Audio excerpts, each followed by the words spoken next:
muchos psicópatas gobernando en Venezuela en los últimos 10 años. Es el criterio de alguien que sabe de eso y tiene dos dimensiones para estudiarlo, la psicología y el derecho. Sí, bueno, yo te diría como el personaje aquel famoso de Villo, ¿no? El brujo. Ajá. La pregunta que me hiciste no es fácil de responder, sin embargo, algún esfuerzo vamos a hacer. Sí. Mira, yo creo que sería hasta irresponsable pensar que en los últimos 10 años tenemos que estigmatizar o señalar o identificar a alguien como definitivamente psicópata. Yo creo que, en eso, tú debes coincidir conmigo, en eso sí debemos ser muy responsables, ¿no? Sin embargo, yo te diría, pues, en obsequio a la objetividad de vida, que algún presidente sí ha evidenciado con su conducta ciertos rasgos psicopáticos, ¿no? Como este que hablamos de la mitomanía, la propensión a la mentira, ¿verdad? Ese afán compulsivo a mentir por razones puramente utilitarias, en procura de la afirmación de un proyecto político, por ejemplo. La mentira es un comodín para seducir y convencer. De tal manera que ese es un recurso a la que han apelado muchos de nuestros presidentes a lo largo de los años, ¿verdad? Sí. Y más recientemente todos sabemos, ¿no?, que ha ocurrido esto también, ¿no? Hay una dimensión también que es muy importante entender, que es la permisibilidad que le dan las leyes, la sociedad, la cultura, ¿no? Porque si no hay quien ponga límites, los humanos se exacerban, todos los humanos nos exacerbamos, ¿no? El juego de la existencia es una relación de equilibrio, ¿no? Por ejemplo, estamos viendo en Latinoamérica de que, y ya en los países africanos sin duda estuvo muy de moda, pero ahorita como que está en Latinoamérica, de aspirar a modificar la Constitución para la elección indefinida. Si lo vemos con seriedad, es por lo menos un resplandor psicopático eso, ¿no? Sí, sí, no, definitivamente, pues es una afirmación del ego, ¿verdad?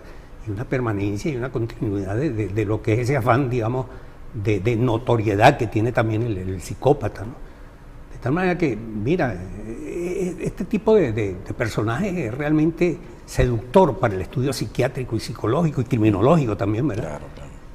Yo te diría que, retomando un poco la pregunta que tú me hiciste, por ejemplo, en nuestro actual presidente, yo observo una marcada propensión a la mentira, porque yo le he detectado varias mentiras, yo creo que tú también, ¿no? Claro. Y esto obviamente pudiera denotar por lo menos una inclinación hacia esa condición psicopática, sin que ello nos permita, desde luego, a priori, calificarlo de psicópata. Pero sí, por lo menos... Por lo menos algo que llama la atención. Una manifestación, ¿no? Algo que llama la atención. Que todos tenemos, y todos hemos tenido riesgos de manifestaciones psicopáticas, pero nos ponen límite, ¿no?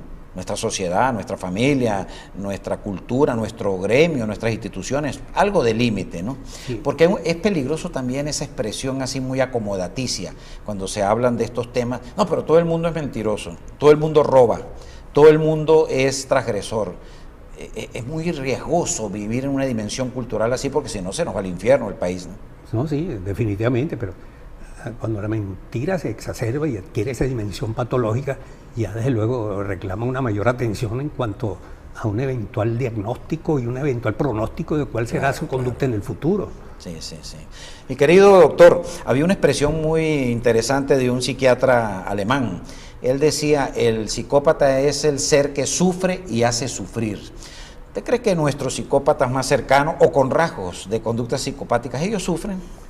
Sí. Porque hacen sufrir, no hay duda, ¿no? No, fíjate, se dice que el neurótico, ¿verdad?, en cualquiera de sus variantes, las reacciones neuróticas en general, es propia de sujetos que sufren intensamente. El neurótico sufre, ¿verdad? O sea, es una reacción neurótica de angustia o depresiva, en fin, es un sufrimiento. El no ser feliz muy ya intenso, es un sufrimiento. Ya el ser feliz es un sufrimiento, ¿no? En cambio, el psicópata generalmente hace sufrir a los demás, más él no sufre en absoluto, ¿no? Sí. Está guiado y llevado básicamente por aquello que Freud llamaba el principio del placer, ¿no? Es el afán, esa exacerbación del rasgo hedonista, de la búsqueda del placer por el placer, ¿verdad? La gratificación de sus necesidades más primarias, más básicas y elementales. Es algo propio del psicópata. Sin duda. Claro, también se plantea lo siguiente, el psicópata sufre cuando ve que no está haciendo sufrir. Su desesperación es tal que necesita hacer algo para hacer sufrir. Sí, en efecto, ¿no? Cuando lo logra, está feliz. Empieza a tener un relax, ¿no?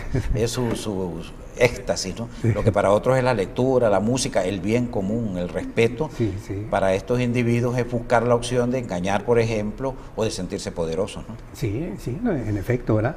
Ahora fíjate, hay personajes a lo largo de la historia de la criminalidad, especialmente personajes, y en particular en los Estados Unidos, yo me he detenido un poco al estudio, o en el estudio de los asesinos seriales.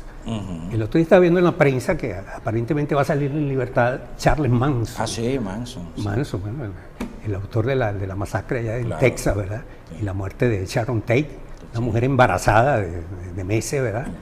Esposa de aquel célebre director Roman Polanski, que fue un hecho que conmovió el mundo entero, ¿verdad? Claro. Que ahora va a salir en libertad aparentemente.